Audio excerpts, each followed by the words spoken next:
Hey! Hi everybody, welcome to Horrible Time. With Pebble Dash. That's me. And Anth. That's me.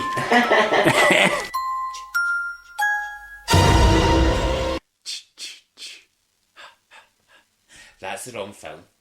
Yeah, it is. Hi. Hello. Hello. Hello. Ring, ring. Ring, ring. Hello. It's Halloween. I'm so excited. This episode, everybody, is all about Halloween. The original from 1978. Not the remake, not the Rob Zombie version. The original. How exciting. Oh, yes. Can't wait.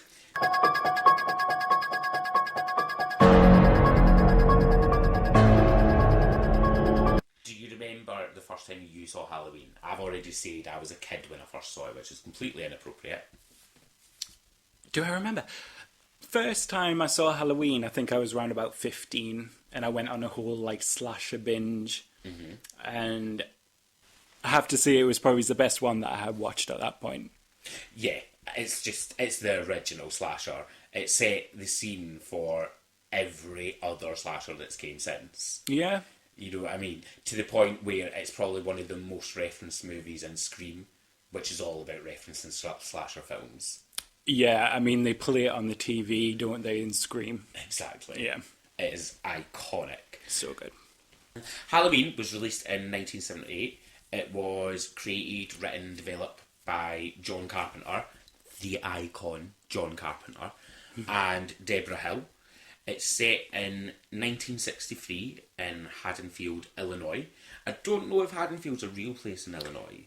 It's not, but Deborah Hill was from Haddonfield somewhere else. New Jersey, because I'm sure there's something a like Haddonfield, that, New yeah. Jersey. And then she wrote it to be from Illinois, so it's Yeah. fictional, yeah.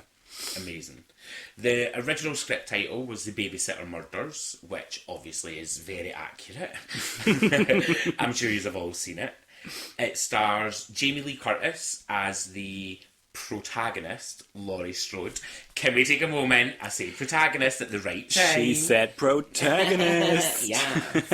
It also stars Donald Pleasance as Dr. Loomis. Donald Pleasance at this point was quite old, but I know that he's a well-known actor, but I could not tell you what he's been in. I want to say that he was like a theatre actor before Halloween. No, I feel like he's been in other movies. But I think he was in other movies. And Yeah. TV shows, maybe. He definitely was in a lot after Halloween. Yeah. It obviously has Kyle Richards, who now is a Real Housewives of Beverly Hills, my favourite of the Real Housewives franchise. Has her as Lindsay, the babysittee, and it has PJ Souls, the absolute horror icon and legend. Icon. PJ Souls is the tits, literally, of every horror movie from the 70s and 80s and Yeah. 90s. She just kept going. She loved getting the baps out. Just wab them out. Exactly.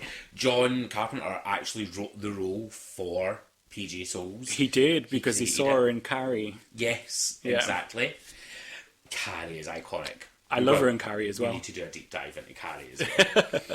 But yeah, you've seen her in Carrie. What I didn't realise, and I don't know why, because I love the film, but I've not seen it in so long, is that PJ Souls was in The Devil's Rejects as well. She was, yeah. I can't think who she was, because obviously Karen Black, who is another iconic horror legend, Yeah. she is in The Devil's Rejects, but I can't remember PJ Souls being in it. I can't remember. I want to say she might be somebody standing around. I think it was like a cameo. Oh. But And she was also a teacher in the... What do we call this Halloween that came out? Halloween 2018, because it was a sequel, really. yeah. So she was a teacher in the sequel. Her first horror movie she done in 1975. Ooh. It was called The Bloodbath. Mm-hmm. Never seen it, I'll be honest. Neither have I. But I will watch it. She was in The Possessed. She was in Jawbreaker. Just an all-round horror icon.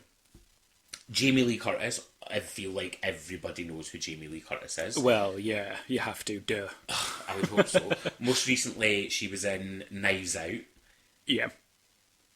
I wanted to hate it, but it was camp and it was hilarious. And Chris Evans looks good in a jumper. He does. He I'll give loves a him cape that. on it. Jamie Lee Curtis, who just a horror icon at this point. The first kind of really prominent final girl, first prominent scream queen. Yeah, and she comes from a horror dynasty. Exactly. Janet Leigh, she played Marion Crane in Psycho. Exactly. The most kind of well-known, all around the world female. Everybody knows the tune. Oh, yes. And the sound effects when she gets stabbed. Everybody knows that stabbed in the shower. Every drag queen has done some version of stabbing in the shower kind of look. Yep. And John Carpenter kind of wanted to pay tribute and viewed it as paying tribute to Alfred Hitchcock by casting Jamie Lee Curtis. At the same time, the Universal Studios were actually trying to cast Jamie in Psycho 2, Yeah. which I'm glad she never done. Psycho 2 isn't too bad, but No, I'm it's glad not. that Jamie Lee Curtis didn't do it. Yeah, like, it would have became a thing. It would have made it a thing, and it didn't need to be a thing. But she, luckily for us, went into Halloween, and just... She's one of the few actresses in a horror film who is a good actress. Yeah. Which is rare. Women in horror generally aren't great actresses, or aren't hired because they're great actresses. They're hired because they've got big tits, or they've got blonde hair, or they look away, or whatever, or they can scream great, or they can die great. Whereas Jamie's an actual good actress. Yeah. So he was very lucky to get What's funny as well, though, is with Jamie Lee Curtis, she actually thought she was going to get sacked after the first day of filming because she thought she'd done really, really bad. And John Carpenter called her the next day and told her how good a job she'd done, and she kind of relaxed into it. He had a fearometer on set, and he would change it I've to heard let her this, know, yeah. to let her know like what level of fear she was playing at. That's so cool. Exactly. So the setting for Halloween is obviously, as we say, it's in Haddonfield, Illinois. It starts with an amazing kind of 15-minute opening that sets the scene better than any other horror movie I've experienced since. Yeah. It's got that the little kid, obviously his sister's meant to be looking after him, and goes away and shags her boyfriend in her bedroom.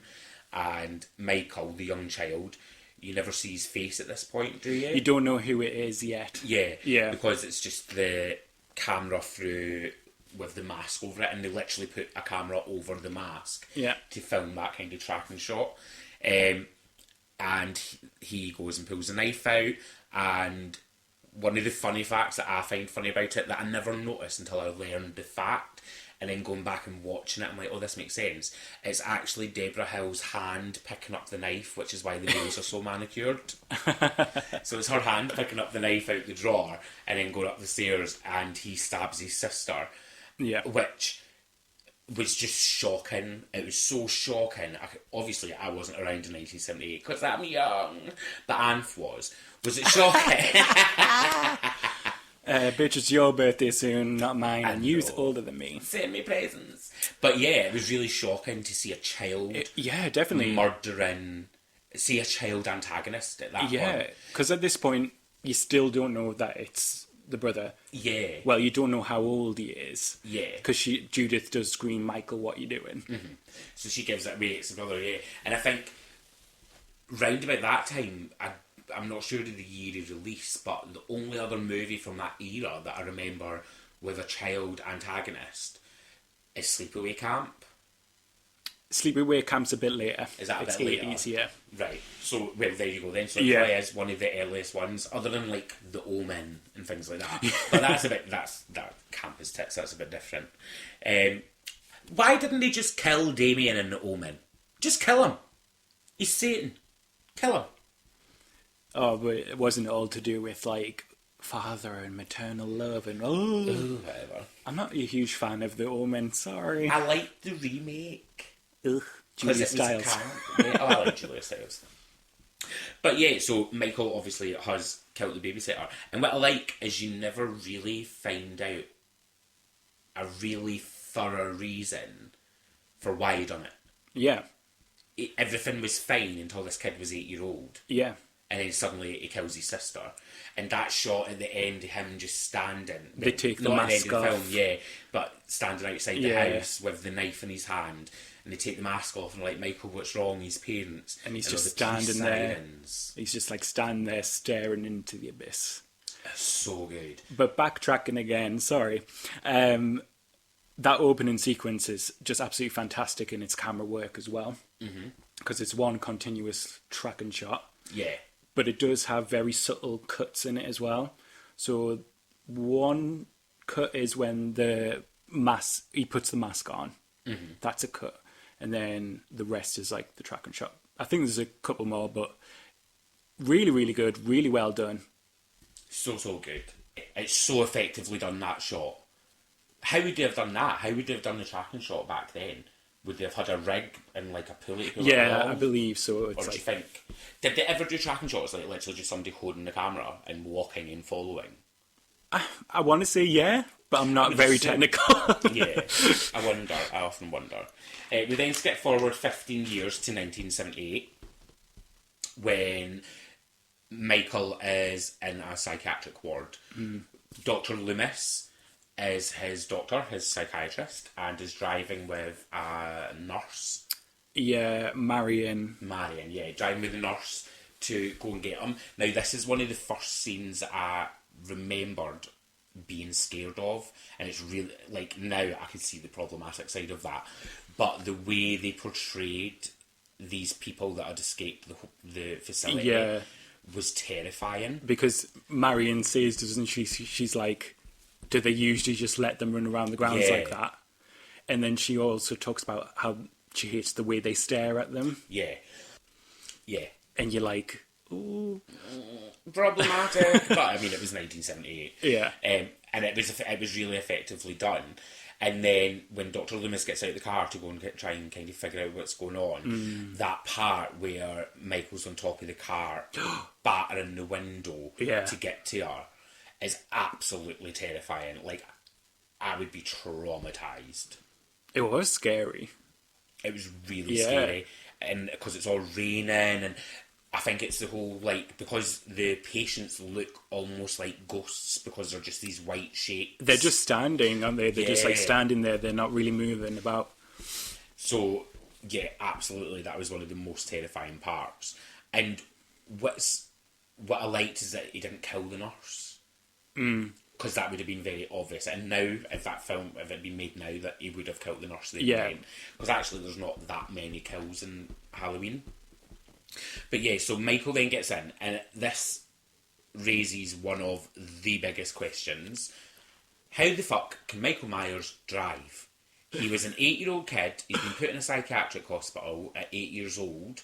It's now 15 years later. Where did he learn how to drive? Yeah. And that question went unanswered for years until, I know we've spoken about this a little bit, but I believe it was a book or a graphic novel that was released. So they said it was in the novelisation of the film that Michael observed Dr. Sam Loomis driving. So he picked it up from that. In the actual film, the one that we're talking about, Sam Loomis is arguing with someone outside of the hospital.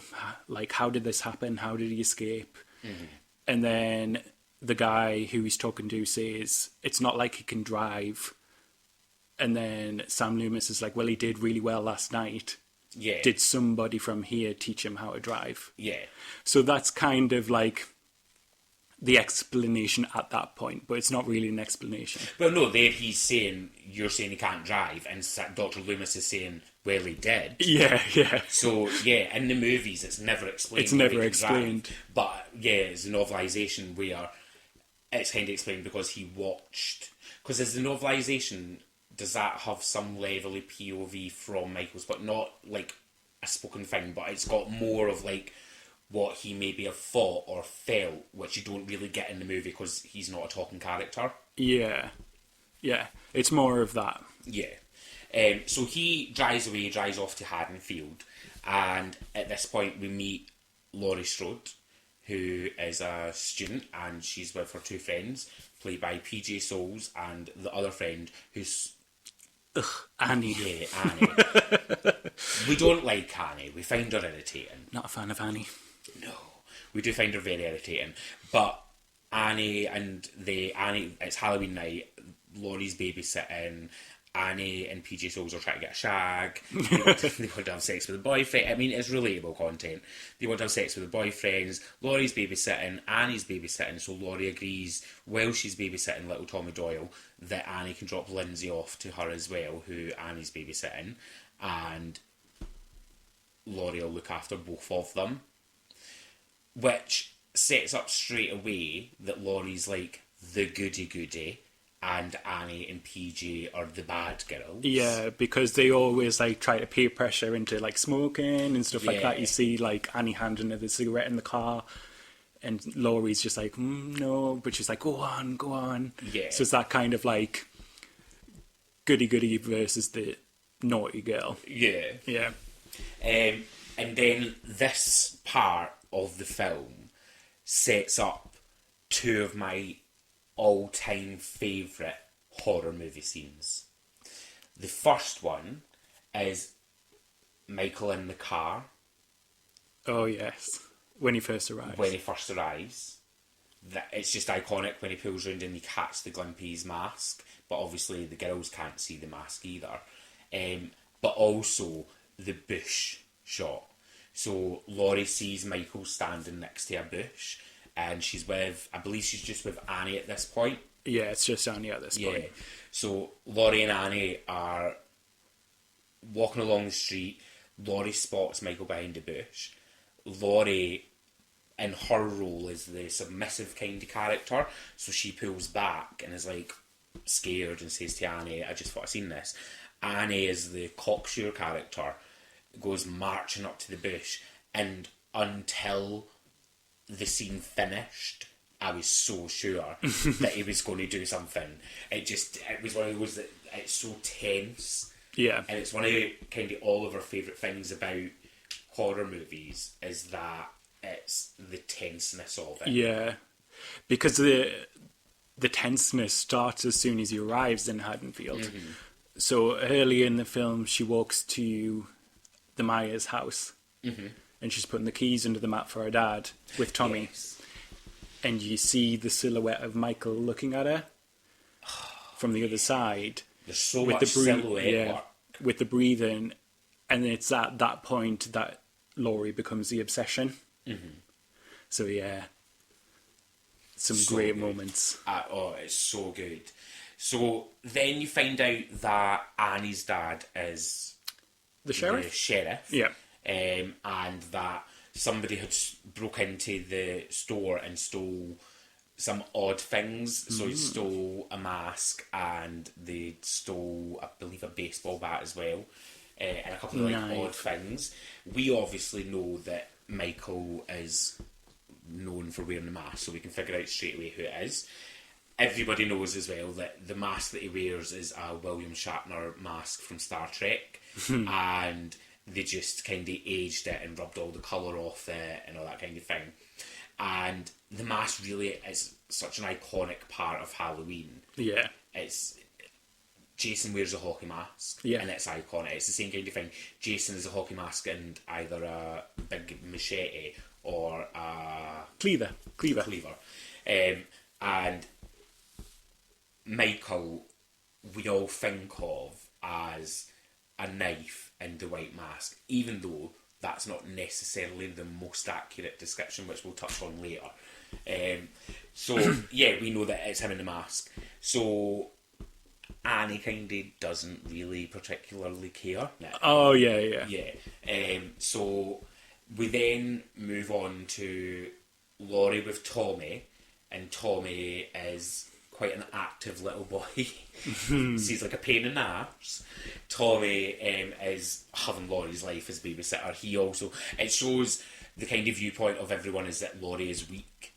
Laurie can be walked over. Tommy isn't really respectful at first, kind of misbehaving and things like that. Lindsay is with Annie, and it sets up another couple of those kind of iconic scenes from Halloween.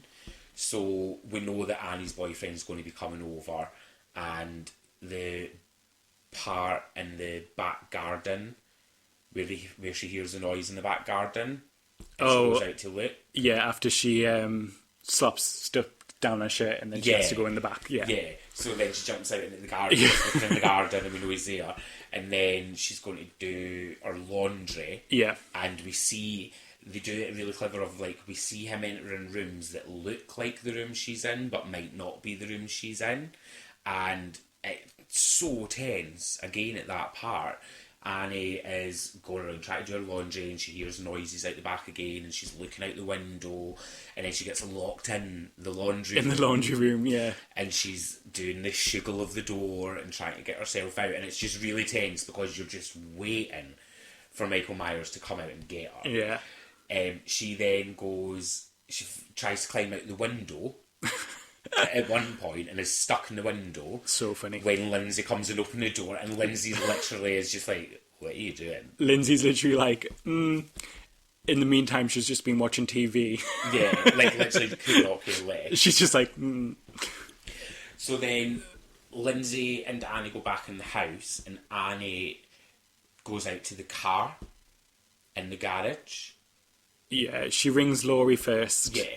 Yeah, to tell her that she's going to pick up her boyfriend. Yeah. Yeah. So she's sending Lindsay over to sit with her and Tommy.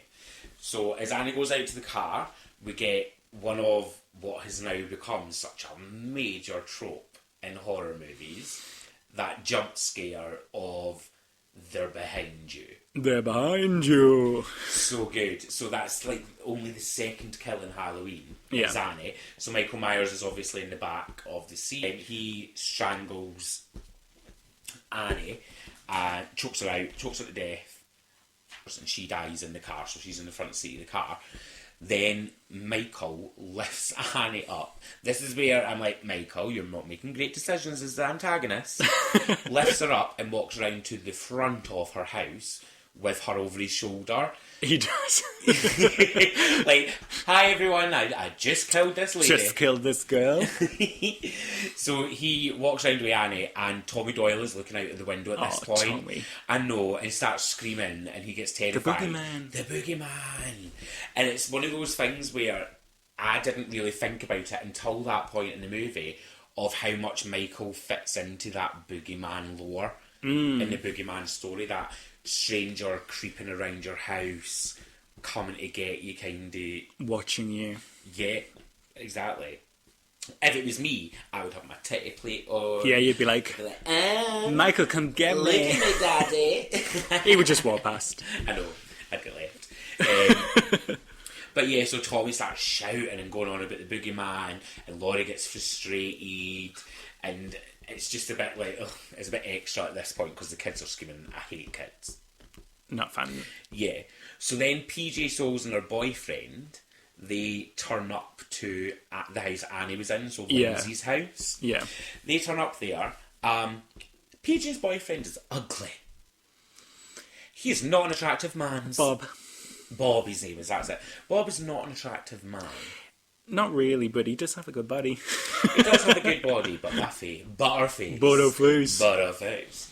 So PJ and Bob obviously do all the rigmarole of flirting and kissing and teasing each other and end up upstairs and they have sex. And this is one of the first movies that really set out, albeit accidentally, the kind of virgins survive and slutty girls sleep around. Yeah, slutty girl dies. Yeah, die. And John and Deborah actually spoke about it a few years later, and they never meant to create that. They never meant that to be the trope. The actual point was that the girls who were sleeping with the boyfriends, they were distracted. That's why they died. Yeah. But the innocent virginal and the slutty girl definitely became that running theme. Oh, yeah. Throughout horror movies and throughout loads of films, like different types of films as well. And I do think it falls a little bit into... It became in this movie, I don't think it does, but it falls a little bit into the misogyny of horror. Horror was very much created from the male gaze, which is why there's so much boobs and stuff like that in horror, because it was created for the male gaze. Yeah. That's gaze, Gaze, not Gays, because then I would say a word that we redact. So, yeah, they're in the bed messing around. PJ's character... What is PJ Soul's character's name? I can't remember. Linda hears a noise downstairs, and there's a little bit of an argument about who's going to go and... Get beer. Yeah, get beer and go downstairs. So she obviously wins, and he goes downstairs to get beer. And another iconic death. Yeah. Probably So my good. favourite. I think it's my favourite death scene. Yeah. I think it is. This whole scene. Yeah, so Michael's obviously creeping around the house at this point, trying to find Laurie's friends, and Laurie at this point as well. And Bob is downstairs getting beer, and he's in the fridge and in the pantry and stuff. And you see Michael creeping around, and then he opens a door, and Michael just comes out. The stabbing sound was a knife stabbing into a watermelon. That's what they used for the stabbing sound, which is bizarre, but makes lots of sense as well. We should try it. Shoot, we'll make our own.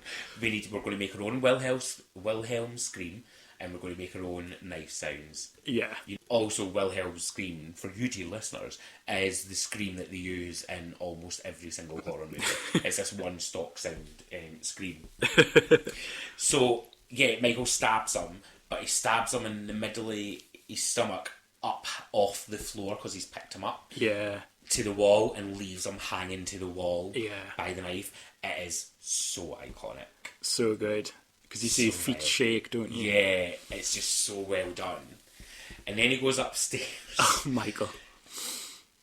So good. He wears a bedsheet. Michael Myers, this is wearing a bedsheet, and he's been a bedsheet ghost, which we've all been guilty of on Halloween. I used to wear a black bag and a witch's hat. My dad used to tell me I was a warlock, and I used to tell everybody I was a witch. Ow, Gabe. But he ends up upstairs in this white sheet, but with Bob's glasses With on. Bob's glasses on. It's the most ridiculous thing. It's so good. We know it's Michael Myers, and that's why it's so effective, because we're already in on the secret. I just find it funny that he's put a bedsheet on. It's just so funny. It's so bizarre. Like, I laughed. The first time that I'd seen it, I laughed. You're like, Michael, a bedsheet? Like, we dress up as Michael Myers for I know. Halloween. You're dressed up as that. So funny. It is really funny, and it's a bit of campery, and it's that kind of, it's almost that moment of letting you in. Yeah. For John Carpenter, it's letting you in on the fear and the joke Yeah. all at the same time. Linda, obviously, is lying in bed being PJ Souls. I believe at that point she's smoking. Yeah, she And is. now she's got her boobs out, and she's being PJ Souls. Just PJ. And then she starts to realise something's wrong, and she gets a bit uncomfortable and covers herself up. And then, now how does the sheet come off? Does Michael take it off, or does she take it off? I think he starts choking her with the telephone wire, and it falls off. And it falls off, that's what it is, yeah. Because she's the second victim that he chokes to death. Yeah. So, as much as he's depicted with a knife, he actually does a lot of choking as well. Yeah. So he chokes her out, and sadly, Linda is no longer with us. R.I.P. So that is death number 4. And the last death in the movie. Which is bizarre. It's the last death in the movie. It is, yes. Because there's still a lot to go after this. Yeah, we've still got a long time to go after this, but that's the last death in the movie. It is, yeah. Because had there been any more, it would have took away the effectiveness of what was coming. Mm-hmm. If there was more kills. Nowadays, they want kill. Which is fine, and I appreciate those movies, but it's one of the things that, again, I love about Halloween. While this has all been happening, Dr. Loomis and the sheriff have realised, obviously, that it's Michael Myers that's escaped. He's probably came back to Haddonfield. So they're doing the rounds to try and kind of figure out where he would go. They've been to the Myers house. They go to the graveyard and realise that Judith Myers' headstones, Michael Myers' sister, her headstone's missing. While this has been happening as well, obviously Tommy has been shouting and screaming about the boogeyman and how scary he was and everything. So eventually, Laurie decides that she's going to go and have a look. She's also can't get in touch with any of them, so she's like, right, let me go and have a look. So we know at this point that Michael Myers is in the house. And we're like, oh, Laurie. Are you sure though? This seems like a silly mistake. But she goes with a wee frizzy lob. That hair. Oh. And off she goes to Lindsay's house. And she looks about. Yeah, Laurie goes up the stairs and she sees Annie on the bed, laid out. With Judith's headstone. With Judith's headstone behind her. So obviously she's like, oh my God. Yeah. And then she turns around and hears a noise. Yeah. Coming from the cupboard. And she opens that and then you get like the first proper like jump scare. Yeah. Of like Bob and Linda. Uh-huh. And Linda's like hanging, swinging. Yeah. Oh, it's so good. And Laurie's obviously like, what the fuck? Yeah. So Laurie goes running back to Tommy's house at this point. To Tommy Doyle's house. And before she went over to the house, she told the kids to hide. So when she goes running back, she gives the kids a fright because they're hiding in the bathroom. And she goes up to the bathroom and tells them to run to the neighbour's house. So the kids get sent out into the street where there's been murders by themselves. Really sensible. Run, kids, run! Yeah, so odd. At this point, Michael Myers starts strutting along the... Yeah, because he sees Laurie. Yeah, because he sees Laurie. So he follows her into the house. And so starts the cat and mouse chase. Oh. So good. Yeah. It's so good the way it's done. Obviously, every now and again, Michael will catch Laurie, tries to choke her at first. She hits him. She stabs him with the needle. With the needle. And then he drops her. Then when he catches her again later, Laurie whips his mask off. And if you ask most people, they'll tell you that Michael Myers had a disfigured face. But actually, it's just the power of suggestion. All he has is a stab mark. The rest of his face is just normal. It's just the guy who's playing him. It's just shadows. And it's that kind of ingrained fear that we have and that shared memory kind of thing. Yeah. What is it called again? Is it Mandela effect? When we all remember the same thing even though it didn't happen. There's loads of little silly things like that. But it's the same. That's one of the good things about old horror. So Texas Chainsaw Massacre we spoke about, where everybody thinks it was such a gory movie, the original, but no one actually dies on screen. Yeah, you don't actually see. Yeah, it's the power of suggestion. It creates a memory for you. Because back in those days, they understood that your imagination is going to be wilder than most things they'll put on screen. Yeah. They also couldn't include lots of violence because of the laws at the time. Yeah. So, in ways, I think that's scarier. Oh, because you don't need to have blood and guts and everything like that. How many movies have been ruined by seeing the antagonist or the monster? Yeah. So, Cloverfield, unreal movie until they were getting chased by spider aliens. Do you know what I mean? Dark Skies? Dark Skies. The aliens. Brilliant, until you've seen the alien's hand reaching out and it was the same alien that's been in every alien film. Do you know what I mean? So it does ruin it. So in this, actually, the power of suggestion was used really, really well. Because even I remembered that it wasn't until we came across that fact and we spoke about it that we were like, oh my god, yes, that's right. So as he is... So he drops her again and stabs her in the shoulder and she falls down and he grabs her and starts to choke her again. And as he does so, Dr. Loomis comes upstairs and shoots him. Yeah. And he reels back and falls out the window. He shoots him 6 times. 6 times. 6 times, yeah. Not just once, not just twice, 6. not just 3 times, 4 times, 5 times. 6 times he shoots him. He goes rolling back, falls out the top floor window. Yeah. Dr. Loomis and Laurie Strode are talking at this point, just kind of, hey Bab, how you doing? You alright, lass? She's like, yeah. No, obviously Dr. Loomis is explaining what's happened. Laurie is like shook up and panicked. Well, the only thing she says is, it was the boogeyman. It was the boogeyman. Can we take a moment though, how iconic it was the boogeyman? It was the boogeyman, yeah. Because for a lot of people from like our generation and older, he was our boogeyman. Yeah. Do you know what I mean? Yeah. And they go to the window and he's not there. Yeah. he's gone. Yeah. Shook. And then the film ends. And then that's Just the end ends. of it. Just stops. Yep.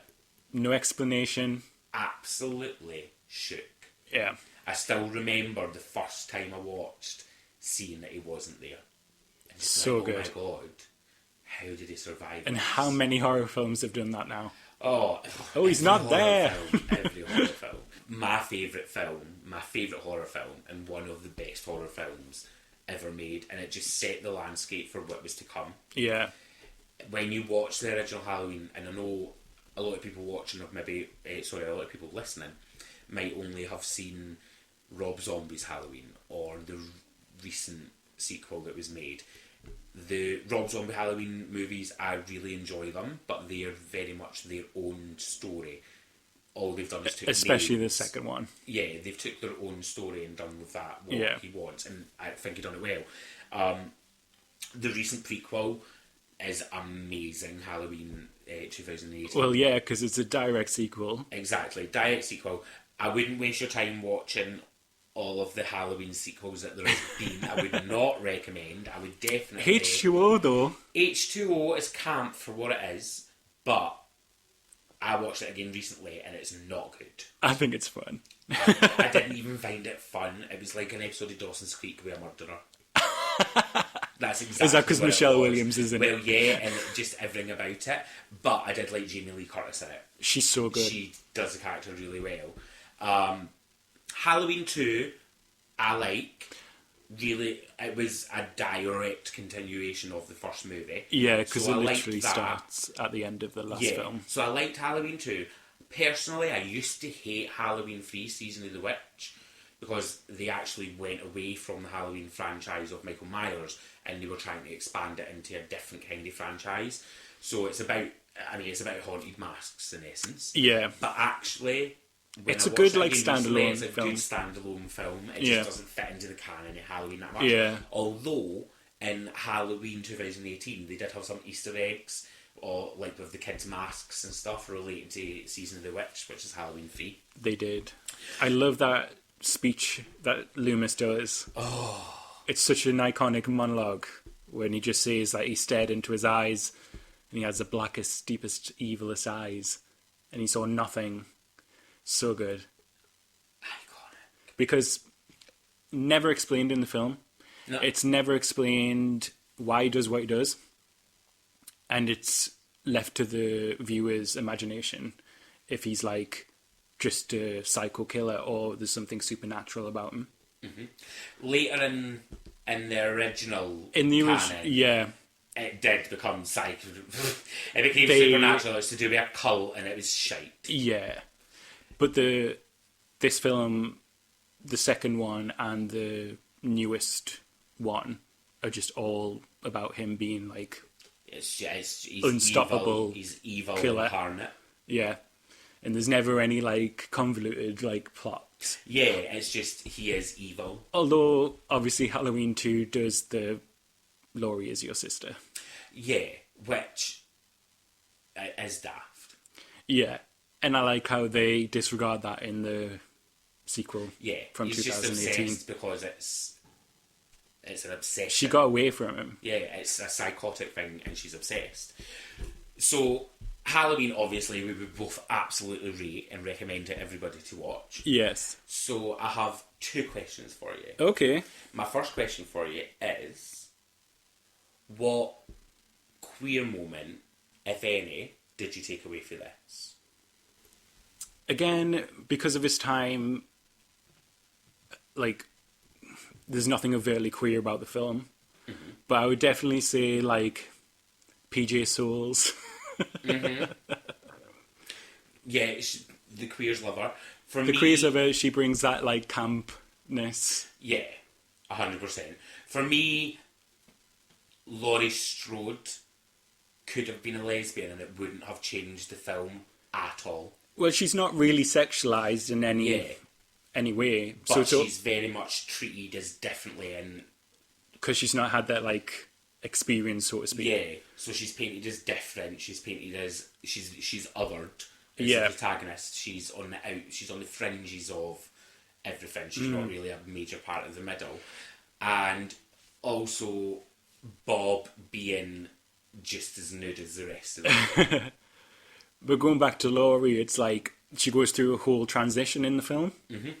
So she starts off as a meek, like withdrawn schoolgirl who can't keep up with her friends, whether it's like smoking or sexual conquests. And she survives. She's lucky. Yeah. Like, she goes through that. And it's obviously reflected in the sequel how it's affected us psychologically. Oh, but we can get into that another time. Yeah. But yeah, she goes through a metamorphosis, so to speak. Which is something that I think queer people relate to. It's why the final girl, because that's the story of almost every final girl. Yeah. Is they've started off one way and transitioned to a different kind, which I think is such an inherently queer experience. Definitely. Going through, whether it's transitioning as in transition for transgender people, or whether it's transitioning into your true form, your true self, as queer people or people who fall under the LGBTQIA umbrella. Definitely. So that's definitely a queer takeaway. Second question, how would you die and how would you live? Oh, in this film. In this film? Yeah. Well, it'd be weird if I asked you about another film. No, I meant like a sequel isn't. Oh, how would I die and how would I survive? I would survive by driving away. Goodbye. Mm-hmm. Yeah. Although I probably wouldn't survive. But Michael Myers can drive. Michael Myers can drive. So he'd chase you. He'd chase me in his car. I would probably die by being thrown out a window or just skewered. What would you be doing when you died? Crying. You weak bitch. I'm like... So I think I would survive by being Michael Myers. Oh, bleh. No, that's too easy. I would survive by locking myself in the psychiatric place he escaped from. Because he doesn't want to go back. That's the one place he doesn't want to go back. He escaped from there. That's true. So I would go to the place it began and lock myself in there. And plus it's going to be a safer place to lock yourself. And you get fed. Yeah. So that's how I would survive. And I would die because I was having sex. Yeah. That's how I would die. Yeah. I would be one of the slutty girls in the film and I would get murdered. And I would be good with it because I died doing something I love. So why do you think that Halloween is still as, like, revered as it is now? Why do you think it's still... I know exactly why. Yeah. The reason is because there's nothing in it other than the clothes that date it. Mm. There's nothing used of the 70s, or the, well, it was 78, Yeah. but there's nothing really that's of the 70s other than the clothing. Yeah.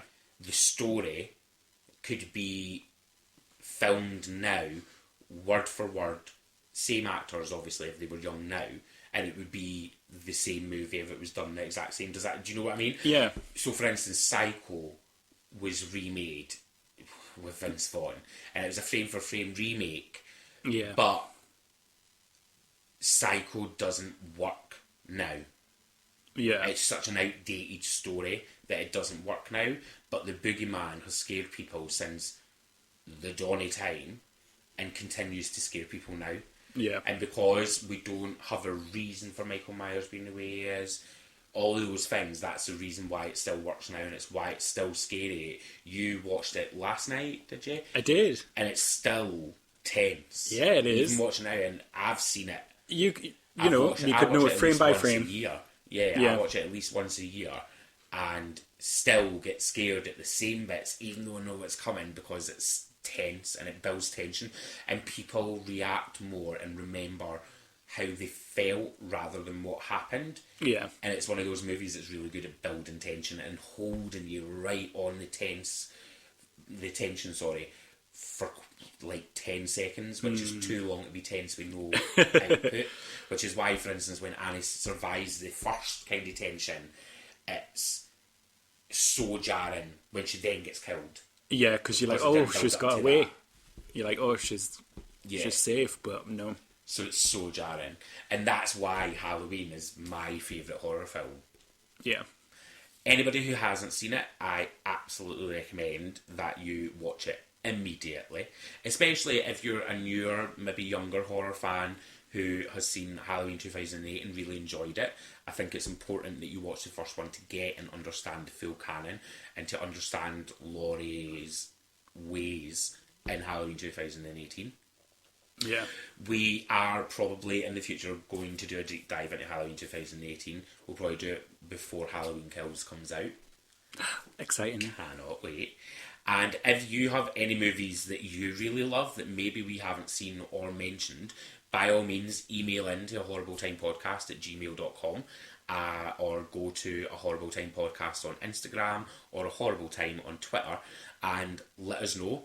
You can even, wherever you listen to the podcast, whether it be YouTube, Apple Podcasts, Spotify, Google Podcasts, or YouTube, leave us a comment letting us know a recommendation of a horror movie you've seen and you've loved. And we might not like it, but that's what makes it more fun. We'll still review it for you.